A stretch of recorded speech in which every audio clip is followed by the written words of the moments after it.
పవిత్రమైన గోవు యొక్క ఘృతాన్ని కల్తీ చేయడం అనేది, అది స్వామివారికి, మనకు జీవితాన్ని ఇచ్చే స్వామివారికి ఇటువంటి అపచారం జరగడం అనేది చాలా విచారకరమైన విషయం. ఇవన్నీ చూసే పాపం కూడా మనం చేశామా అనిపిస్తుంది ఒక్కొక్కసారి. దీన్ని ఎన్నోసార్లు అప్పటి ఈఓ గారికి, చైర్మన్ గారికి దృష్టికి తీసుకెళ్ళి, ఇలా ప్రసాదాల నాణ్యత సరిగ్గా లేదు, ముందులాగా లేదు, ప్రసాదాల పరిమాణాలు స్వామివారికి సరిగ్గా నివేదన కావడం లేదు, సరైన ఆగమ ఉక్తమైన కాలాల్లో స్వామివారికి నైవేద్యాలు జరగడం లేదని ఎన్నోసార్లు దృష్టికి తీసుకెళ్ళాం. కానీ లాభం లేకపోయింది. దీనికి మరొక కారణం, నాది ఒంటరి పోరాటం అయిపోయింది. నాకు ఈ విషయాల్లో సహకరించేదానికి నా తోటి అర్చకులు ఎవరూ కూడా వారి వారి వ్యక్తిగత కారణాల వల్ల ముందుకు రాలేదు. ప్రధాన పరిచారకులైన వాళ్ళు రాలేదు. కాబట్టి ఇది ఈ 5 ఏళ్ళు నిరభ్యంతరంగా ఈ మహాపాపం జరిగిపోయింది. ఒక సైంటిస్ట్గా ఈ నెయ్యి యొక్క పరీక్షల యొక్క ఫలితాలు కూడా నేను చూశాను, ల్యాబ్ రిపోర్ట్స్ చూశాను. ఇందులో కూడా వెజిటబుల్ ఫ్యాటు, అనిమల్ ఫ్యాటు, జంతువుల యొక్క కొవ్వు పదార్థం, స్థావరాల యొక్క, జంగమాల యొక్క కొవ్వు పదార్థాలు కలిసినట్టుగా ల్యాబ్ రిపోర్ట్ను చూశాను. పరిశుద్ధమైన ఆవు పాలతో తయారు చేసిన నెయ్యిలో అది స్థావరమైనా కానీ జంగమమైనా కానీ కొవ్వు పదార్థాలు కలవడానికి వీలు లేదు. అది ఇంప్యూరిటీస్ కింద లెక్క వస్తుంది. Tirupati laddu, it is not a controversy. It is directly hurting the sentiments of crores of people like us. Mostly the people who believe in the prasadam, people who believe in the Sanatana Dharma worship of the deity. What has happened is, we have been already saying that the process of tendering, when you purchase items for the Swami, like the ingredients for laddu, you go for a lowest bidder. The moment you go for the lowest bidder, you are asking for trouble. In fact, the best cow ghee today cannot be less than 1000 rupees per kg. How can a person quote 320 rupees? If somebody is quoting 320 rupees, I am not going exact amount value, but if he is quoting 320 rupees, every packet of that might be containing adulterated ghee. So it's a big hurting issue.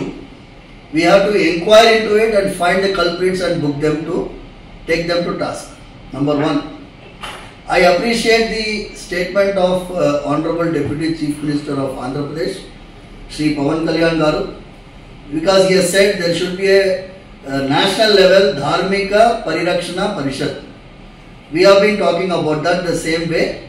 We want a central Dharmika Parishad which will be run by all the religious heads of this Matadipatis, Pitadipatis, retired judges.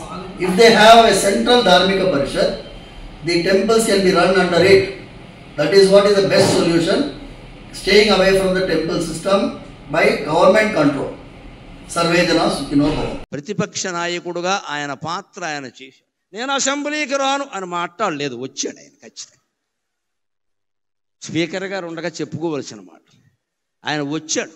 అంత మహానటుడు, అంత మహానాయకుడు ఓడిపోయిన దశలో కూడా అసెంబ్లీకి వచ్చాడు. ఆయన కర్తవ్యం ఆయన నిర్వర్తించి ఇటువంటి వాళ్ళందరినీ నడిపించాడు ఆయన శుభ్రంగా. మీరు ఎవరన్నా క్రైస్తవులు అన్నాడు.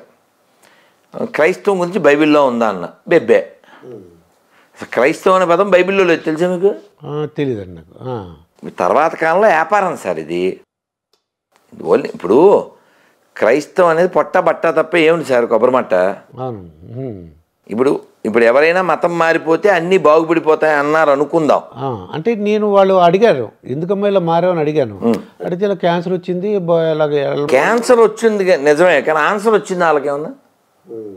స్పాన్సర్ వచ్చాడు, కొన్ని వస్తువులు ఇచ్చాడు. ఎవరికో ఒకరికి, ఓ ఫ్యామిలీ, పూర్ ఫ్యామిలీ, వాడికి ఓ రిక్షా ఇచ్చారు 10,000 పెట్టి. నలుగురు ఫ్యామిలీ మతం మార్చారు. బిస్కెట్ ప్యాకెట్ ఇచ్చి మతం మార్చుతారు. నేను ఇలా మతం మార్చి ఎవరిని తయారు చేస్తున్నారు? దేశద్రోహులను తయారు చేస్తున్నారు. ఏమండి, ఇక్కడ ఉన్న నేను కానీ, మీరు కానీ, పూర్ణ కానీ, సీను కానీ ఎవడైనా మా పూర్వీకులు ఏదవలో అని చెప్తావా? ఎవరు చెప్పండి. ఆడు చెప్తాడు. రాంబాబు అనే ఒక గొర్రె ఎక్కడి నుంచి అంటే తుని దగ్గర. ఏమండి, మీరు మతం మారారు, మీ పేరు రాంబాబు, మీ నాన్నగారి పేరు అన్నవరం, మీ పూర్వీకులు మరి మతం మారలేదు కదా, అకార్డింగ్ టు బైబిల్ వాళ్ళంతా ఎక్కడికి వెళ్తారో అన్న. మా వాడిని నమ్మలేదుగా, అందుకని నరకానికి వెళ్ళిపోతాను అన్నాడు. ఎంత దారుణం సార్. ఇప్పుడు నేనే ఉన్నాను, దుర్గాప్రసాద్ వాళ్ళ తాత ముత్తాతలంతా నరకంలో పడిపోతారు అంటే అది రెడిక్యులస్ కదా సార్. అది నేను వాడిని అడిగాను, సరే మీ తాత ముత్తాతలు వదిలేదే, మా తాత ముత్తాతలు వదిలే, నమ్మకుండా సుభాష్ చంద్రబోస్ చచ్చిపోయాడు, భగత్ సింగ్, అల్లూరి సీతారామరాజు, డొక్కా సీతమ్మ, ఇలా వేల లక్షల కోట్ల మంది ఆ పీసు నమ్మకుండానే చచ్చిపోయారు కదా. వీళ్ళంతా ఎక్కడికి వెళ్తారు? వాళ్ళంతా మన దేశం కోసం చచ్చిపోయారు. అల్లూరి కానీ, భగత్ సింగ్ కానీ, సీతారామరాజు, సుభాష్ చంద్రబోస్, వీళ్ళంతా మన దేశం కోసం చచ్చిపోయారు. మహాత్మా గాంధీజీ, వీళ్ళందరూ మన కోసం చచ్చిపోయారు కదా. వీళ్ళంతా మరి నమ్మలేదు కదా.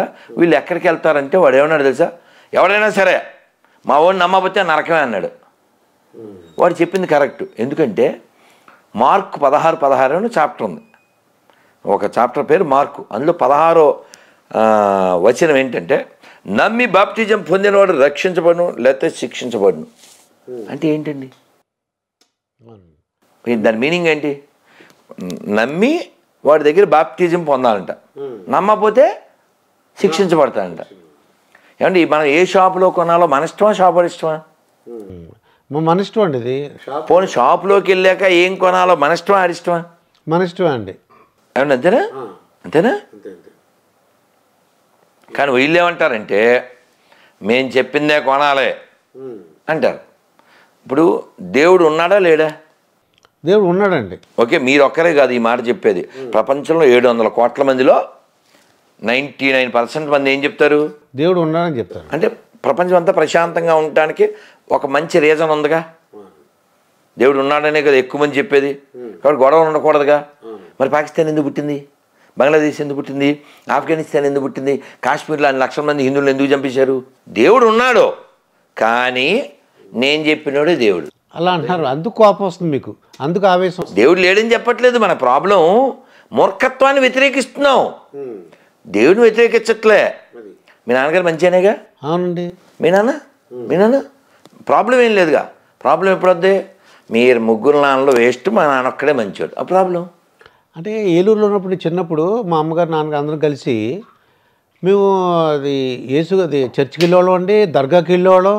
అసలు మాకు ఎన్ని తెలిసేది కదండి. మామూలుగా అందరు దేవతలు, అందరు దేవుళ్ళు అంటారండి. ఇప్పుడు నేను ఇందాక వేరే స్టూడియో ఇంటర్వ్యూలో చెప్పాను, నేను మనకి అందరూ కావాలనే బ్లడ్ మంది.